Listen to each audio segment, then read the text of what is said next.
चलिए।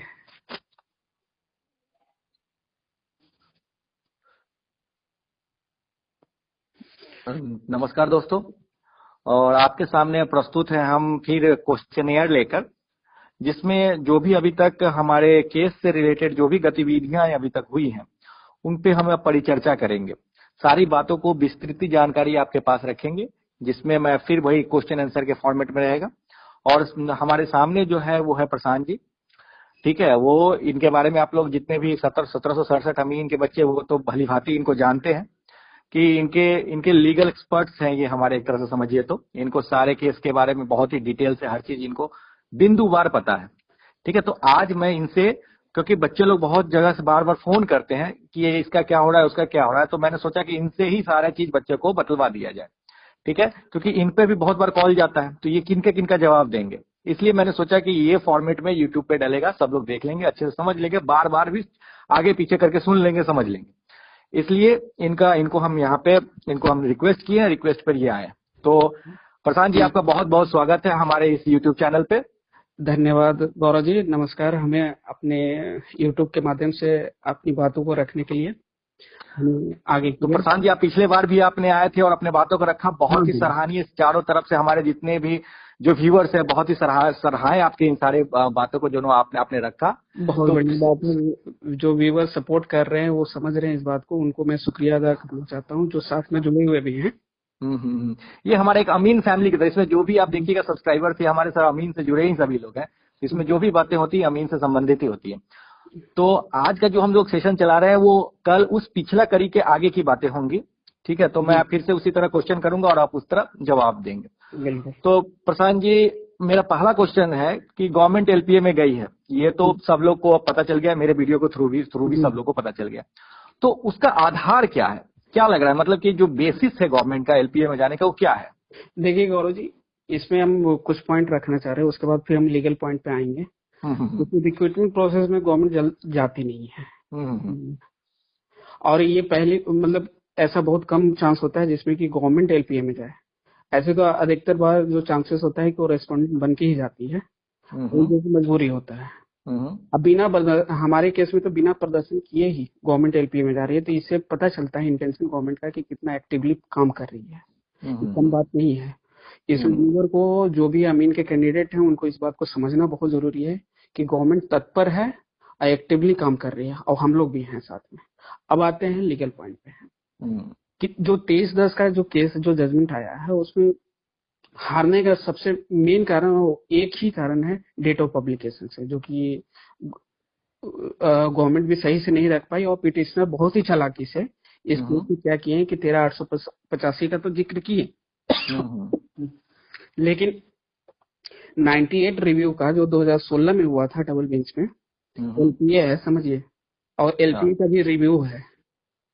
नहीं, मतलब आसान भाषा में जो हमारे जो दर्शक लोग जो इसको देखेंगे, जो सब्सक्राइबर्स हैं, वो समझ रहे हैं कि 98 रिव्यू और एलपीए जो आप बातें कर रहे हैं वो दोनों है क्या? देखिए 1657 2016 में एक एलपीए फाइल किया गया। वो 820 कैंडिडेट हैं, वो जब सिंगल बेंच में हारे तो 1657 एक एलपीए फाइल हुआ 2016 में। उसका भी रिव्यू हुआ 98। मतलब एलपीए का रिव्यू हुआ? हाँ, एलपीए का भी रिव्यू हुआ। अच्छा। उसमें साफ साफ यह जिक्र है कि जो 2013 है उस मामले में हम लोग, कोर्ट कोई भी इंटरफेयर नहीं करेगा, उसको लीगल रूप से मान गई है कि ये लीगली रूप से सही है। इसके आधार पे ही 3 लोगों का बहाली भी हुआ है। अच्छा। और साथ ही साथ ये कहते हुए कोर्ट का ही है कि आप जो बहाली आप ले रहे हैं वो ट्रांसपेरेंट एंड फेयर तरीके से लीजिए और नियम अच्छा बनाइए, जिसके आधार पर 16 और 17 जो हमारा अमेंडमेंट हुआ है उसी बेस पे हुआ है। अब वो अब क्यों न, अब ये समझना जरूरी है कि 16 और 17, 13 को भी उसी आधार पे मान लिया जाए, 13 को भी उसी डेट से पब्लिकेशन मान लिया जाए, अब वैलिड हो जाएंगे आने वाले जो भी एलपीए का जो डिसीजन होगा। हम लोगों का ऐसा मानना है कि यही होने वाला है, अब 16-17 वैलिड हो जाएगा। तो राम बाबू आजाद 23/10 में ये 98 रिव्यू की चर्चा क्यों नहीं हुई? नहीं, देखिए पिटिशनर जो भी होते हैं, जो अपना पक्ष रखना चाहते हैं, वो अपने ही पॉइंट को रखेंगे ना सिर्फ।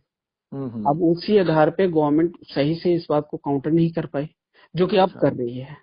अब देखिएगा सप्लीमेंट्री काउंटर को भी देखिएगा, गवर्नमेंट के एलपीए फाइल के पिटीशन कॉपी को भी देखिएगा, कितने मजबूती से इस बात को रखी है। अच्छा, तो ये अब रखा रहा है जो कि पहले हो जाना चाहिए था, ये हाल भी नहीं होता। हम लोग सही हैं और सबको जो भी व्यूअर हैं इस बात को पूरी तरह से कॉन्फिडेंट के साथ रहिए कि हम लोग हर पॉइंट में सही है। नहीं, लेकिन जो अपोजिशन जो बात करते हैं वो लोग बोलते हैं कि जैसे कि इंजीनियरिंग बनने के लिए इंजीनियरिंग का डिग्री चाहिए, ठीक है। हाँ। तो उसी तरह ये जो अमीन जो पोस्ट है उनके अनुसार ये एक टेक्निकल पोस्ट है, तो उनका कहना है कि जो हमारा जो क्वालिफिकेशन है अमानत का ये टेक्निकल पोस्ट के लिए बहुत जरूरी है।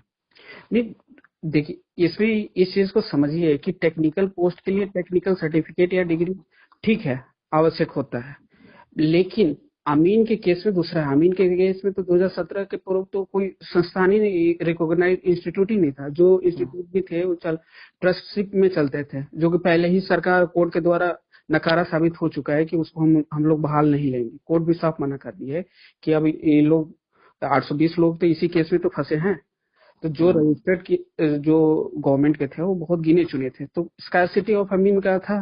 अब स्कार्सिटी के साथ इसी के कारण तो 16 और 17 अमेंडमेंट की सरकार, और उसमें भी देखिए कि 6 मंथ का ट्रेनिंग हमें प्रोवाइड किया जा रहा है, और जो कि पूर्व में जो भी इंस्टीट्यूट है वो तो एक पुराने तरीके से अमीन का जो प्रोसेस होता है, ट्रेनिंग होता है, वो दे रहे हैं।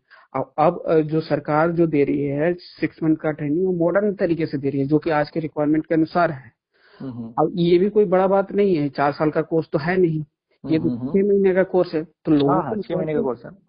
ये कोई हार्ड एंड फास्ट रूल नहीं ना है, सरकार नियम बनाई है, और जब इनका नियम बनाना काम है और नियम जब बन चुका है तो इसी आधार पे फॉलो होगा।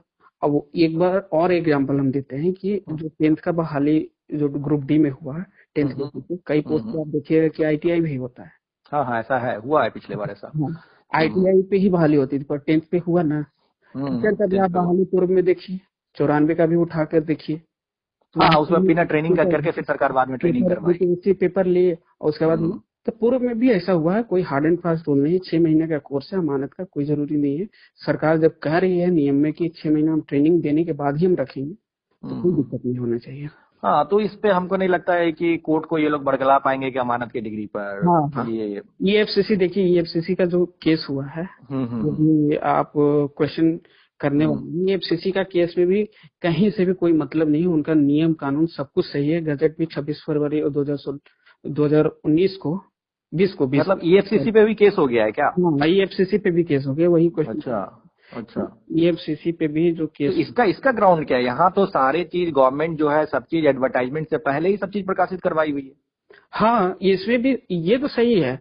इनका जो केस जो किया है ना, इनका केस ठहरने वाला नहीं है। देखिए ये सब मतलब जबरदस्ती का ये लोग मतलब कि पंगा ले रहे हैं, मतलब लोगों को डिले, नौकरी का डिले ये लोग करवा रहे हैं। कोई मतलब नहीं है, बस डिले करवाने का है। और जो पैसा इकट्ठा, इसी बहाने से पैसा इकट्ठा करे और अपने जो उपाध्यक्ष अध्यक्ष बने हुए खा पी कर सब स्वर्ग हो जाए। तो डिप्लोमा वाले को भी इस पे सतर्क रहना चाहिए, उनका कहीं से भी कोई नुकसान नहीं हो रहा है। वो भी पेपर में अपीयर हो रहे हैं, क्योंकि प्लस 2 के बाद ही ना वो किए होंगे डिप्लोमा का कोर्स किए होंगे, या 10th के बाद भी किए हों, तो +2 मान्य हो ही गया है। तो मतलब कि ये लोग मतलब कि फंडिंग रिलेटेड जो इशू है, मतलब सिर्फ पैसा लेके ये लोग भागना चाह रहे हैं क्या? आपकी नजर में क्या लग रहा है? देखिए हमारे तरफ से, हम लोग की तरफ से कोई फंडिंग का प्रॉब्लम नहीं है, वो प्रॉब्लम है अपोजिशन पार्टी का है। वो लोग पहले भी देखे हैं कि पैसा खा करके, और कोई नोटिस निकला था उसमें पढ़ रहे थे कि पैसा लेके भाग गए।